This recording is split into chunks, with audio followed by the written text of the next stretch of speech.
تو اللہ کی بات نہ ماننا، اور پھر صرف یہ کہ خود نہیں بلکہ دوسروں کو بھی روکنا. تو ہر ایسی قوت جو خود بھی اللہ کی عبادت نہ کرے اور دوسروں کو بھی کرنے سے روکے، وہ کیا ہے؟ وہ طاغوت ہے. اور شیطان کو کیوں طاغوت کہتی ہیں؟ کیونکہ وہ سرکش ہے. اس نے کہ اللہ کی بات نہ مانی تھی. اللہ نے فرمایا تھا کہ تم آدم کو سجدہ کرو، اس نے نہیں کیا. اور صرف یہ نہیں کہ اس نے خود انکار کیا بلکہ دوسروں کو بھی وہ روکتا ہے. تو طاغوت وہ ہے جو نہ خود اللہ کے سامنے جھکے اور جھکنے والوں کو بھی وہ روکے. یہاں پر طاغوت کسی ایک شیطان کا نام نہیں بلکہ وہ ساری قوتیں اور وہ ساری شخصیتیں اس میں شامل ہو جائیں گی جو لوگوں کو اللہ کی بندگی سے روکتی ہیں. تو یہاں پر یہ فرمایا جا رہا ہے کہ دیکھو ان علم والوں کو، ان پڑھے لکھے لوگوں کو، کہ ان کتاب والے لوگوں کو حیرت کی بات ہے کہ کتاب رکھتے ہوئے بھی یہ ایک طرف جبت کو مانتے ہیں، وہمی خیالی بے حقیقت چیزوں کو، اور دوسری طرف طاغوت کو مانتے ہیں، طاغوت کے پیچھے چل رہے ہیں.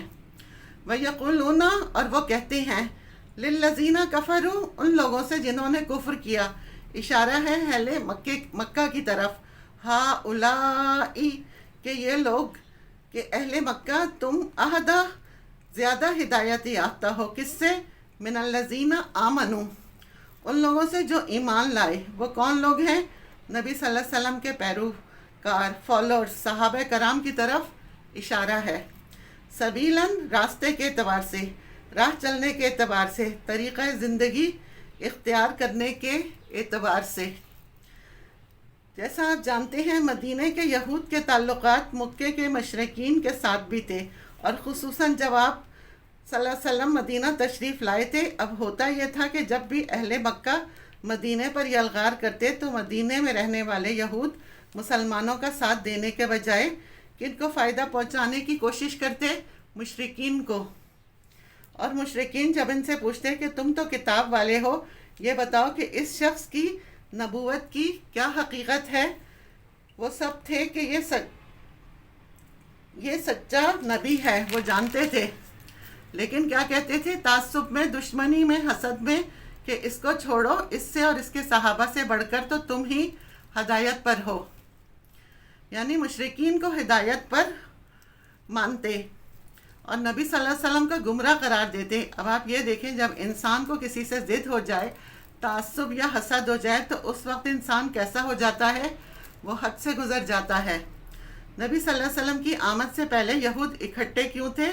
مدینہ میں یہود کا اکٹھا ہونا، اس کی بھی بنیادی وجہ یہی تھی کہ کتابوں میں جو آخری نبی کی نشانیاں تھیں ان میں یہ چیز شامل تھی کہ یہ ایک ایسی زمین پر آئے گا جہاں کھجوروں کے باغات ہوں گے اور کچھ اور چیزیں بھی. تو یہ ان کے انتظار میں تھے اور اس علاقے میں جا کر رہنے بھی لگے.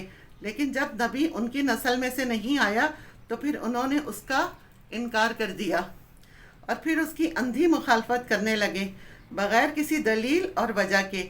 اور اس مخالفت میں عدل و انصاف کا دامن بھی ہاتھ سے چھوڑ بیٹھے اور آپ کے مقابلے میں آپ کے دشمنوں کو زیادہ ہدایت یافتہ قرار دیتے. ایسے ہی لوگوں کی عقل پر حیرت انگیزی کا اظہار کیا جا رہا ہے کہ دیکھو تو صحیح، تم نے غور کیا کہ یہ کیا کہہ رہی ہیں؟ اہل کتاب میں تنقید جبت کی وجہ سے ہو رہی ہے، وہ اس پر ایمان لائے. تو ذرا ہم اپنی زندگی میں غور کریں، اپنی زندگی میں ہم دیکھیں جو ہم کر رہے ہیں وہ جبت میں تو شامل نہیں ہے. حدیث میں آتا ہے آپ صلی اللہ علیہ وسلم نے ترک، قیافہ اور جبت کے اذکار سے روکا ہے. ترک کیا ہوتا ہے؟ کنکریاں پھینک کر فال پکڑنا. پہلے زمانے میں پتھر کی کنکریاں پھینکتے تھے کیونکہ سکے عام نہیں تھے. پھر اسی طرح طیار سے آپ نے منع کیا ہے، اور وہ ہے بدشگونی. بدشگونی کیا ہوتی ہے؟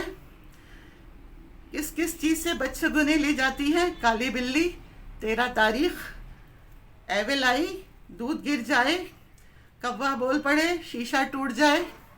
جب انسان نیگیٹو سوچتا ہے تو ہر چیز پھر اسے نیگیٹو ہی نظر آنے لگتی ہے اور پھر وہ ہونے بھی لگتی ہے. اس میں دماغ کا قصور ہے، کسی چیز سے برا شگون لینا، اور یہ شرک ہے کیونکہ نفع نقصان اللہ کے پاس ہے. قیافہ پرندوں کے ناموں، آوازوں اور ان کے گزرنے سے فال پکڑنے کو کہتے ہیں۔ اور یہ چیز ہمارے یہاں عام ہے، مثلاً پرندوں کے فالوں، الو ان کی آوازوں کو، کوا کے بولنے سے، ان کے گزرنے سے، بعض دفعہ وہ پرندہ اڑاتی ہیں، دائیں طرف وہ جاتا ہے تو کام کر لیتی ہیں اور بائیں طرف جاتا ہے تو نہیں کرتے۔ ان سب چیزوں سے آپ صلی اللہ علیہ وسلم نے منع فرمایا، اور یہ سب کے لیے، ہم سب کے لیے یہ تمام چیزیں منع ہیں۔